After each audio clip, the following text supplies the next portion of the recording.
Did Cole Kmet just call out Ryan Poles?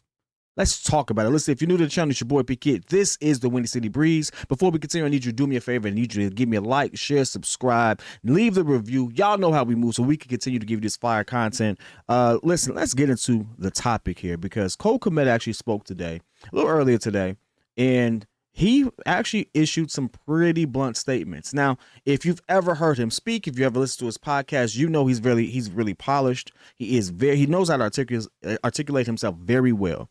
And that's one of the things I appreciate about Cole Kmet is not only is he a good pro, but he is very articulate. He can get his thoughts across clearly.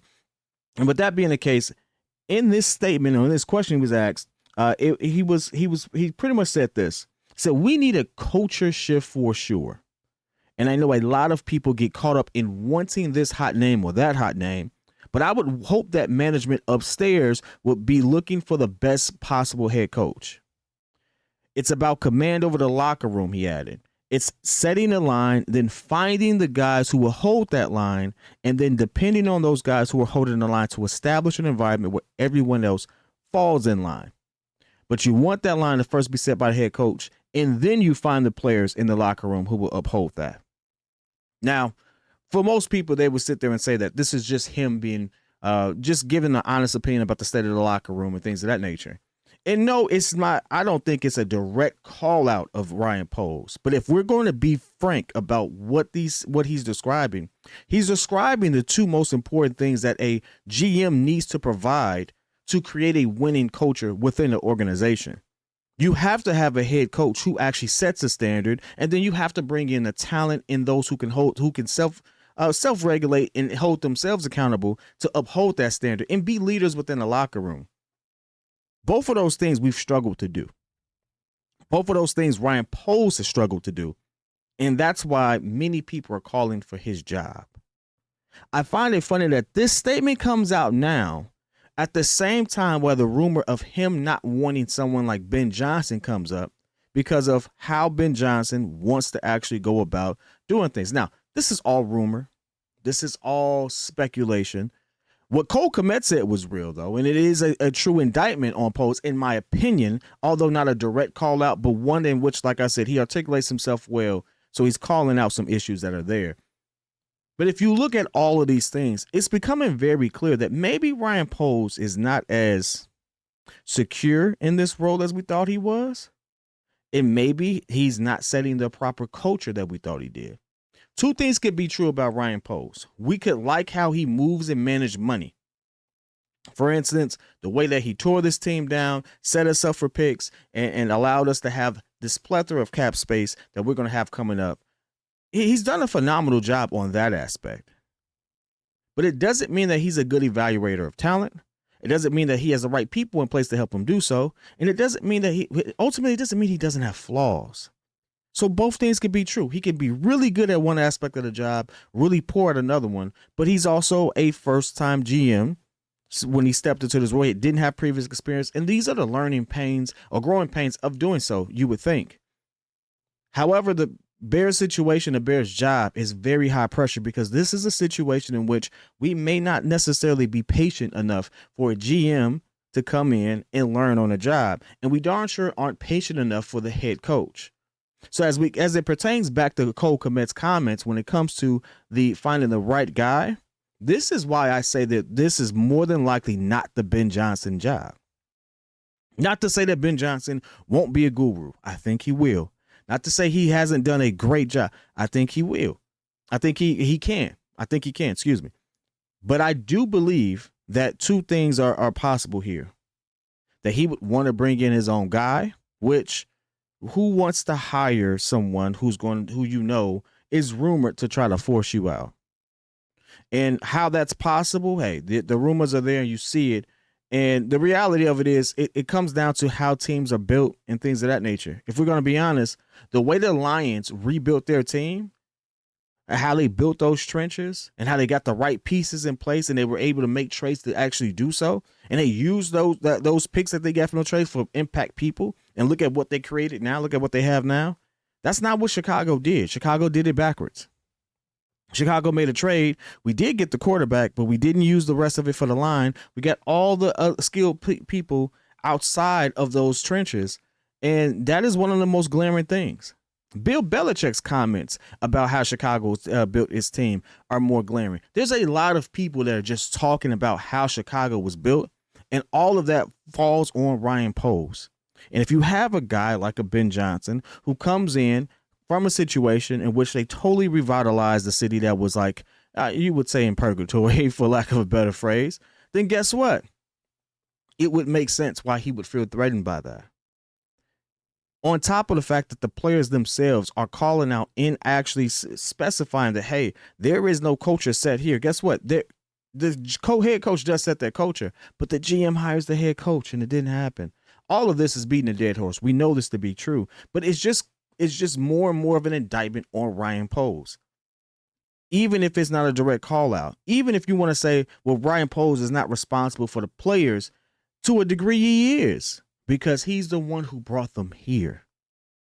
Evaluator of talent also means attitude. Does this person fit the culture we're trying to build? And if you're not a good evaluator of that, guess what you're going to have? You're going to have a bunch of people that you're going to end up having to cut later, or you're going to have a team that doesn't gel and doesn't work. Mind you, we have both of them going on. We paid Nate Davis money to just to get cut. Just to get cut. And now we're even interviewing the head coach, or potentially going to be interviewing the head coach. Was one of the first people to say he doesn't practice, on record, saying why he didn't work out. Yet Ryan Poles threw the bag at him. Again, he could be a good evaluator, or he can be really good at managing the money. He can be really good at trying to clear the cap space. He can be really good at playing Madden at that point, right? Franchise mode. But it doesn't mean that he's really good at everything else. And that's sad to say, and I'm not trying to besmirch him. I actually like Ryan Poles. You know that we've given him a lot of credit on this show. But also, when the proof was in the pudding, at the end of the day, the things that we praised him for, some of those are coming to bite us in the butt. And now we have to reevaluate what we were looking at. This is also a good opportunity to sit here and say that just because someone makes clear moves and is really good at one aspect doesn't mean that they're the right guy for this particular job. Ryan Poles may not be the best GM yet. However, that should also give you some insight as to why, and Cole Kmet kind of said it, why we shouldn't be just going for the hot name. Because that could be Ben Johnson. And now I'm not against Ben Johnson. I think if you get Ben Johnson, our offense is going to look phenomenal. We're going to have good schemes. And that's also dependent on and banking on Ryan Poles doing his job and getting the offensive line right. And hopefully with Ben Johnson there, you do that. There's no way you don't do that, right? You would hope, you would think. But let's just say, for instance, Ben Johnson is just really good at being an offensive coordinator. When it comes to everything that Cole Kmet brought out as to what they need, you need an entire culture shift top to bottom. I'm not saying that Ben Johnson can't do it, but I am saying that experience would play a lot more, carry a lot more weight in Chicago. And so this is why this is so important. If the players are now speaking up, if the outside media is now picking it in, you're creating a situation for yourself. If you're Ryan Poles, that you're almost forced, like he's almost forced to either to make the wrong decision out at this point, because nothing's going to be satisfactory. If he gets Ben Johnson, and Ben Johnson is nothing more but a good OC, that's Ryan Poles' job. It's everyone that we mentioned that are older, the Vrabels, the Carrolls. I think Mike McCarthy has a great shot, especially with his winning percentage. He's done it for 2 different franchises, stuff like that. I don't know why people wouldn't want that type of experience in the room. And he's done a great job with good quarterbacks. I don't know why you wouldn't want that guy, but a lot of people say that's a safe pick. Hey, if the safe pick means I get to win more often than not, give me the safe pick. That's all I'm saying. I'm not saying I'm a Mike McCarthy fan, but I am saying proof is in the pudding. The guy has a winning record everywhere he's gone. Get that guy. That guy would be better than most of the coaches we've come through here in Chicago. So I'm not against that, but what I am saying is sometimes the big name, as Cole Kmet says, may not be the best person to set the standard. may not be the person to actually establish things, may not be the best evaluator of the talent. There's a lot of question marks for those who have not done it before, but there are not as many question marks for those who have done it before, for those whose resumes kind of speak to it, for those who have the pedigree for us to actually look up and say, okay, no, this guy knows what he's talking about from top to bottom. And that's just my thoughts on it. I think this is, again, a step in the right direction for us in the sense of all the players are now speaking on it, and it's going to force management to make a move. It's going to force them to actually step up and actually, live up to the names that we've given them. We've called him King Post. Now he has to live up to it. It's going to force him to do that once you start getting more and more players to speak out, or they're going to be gone.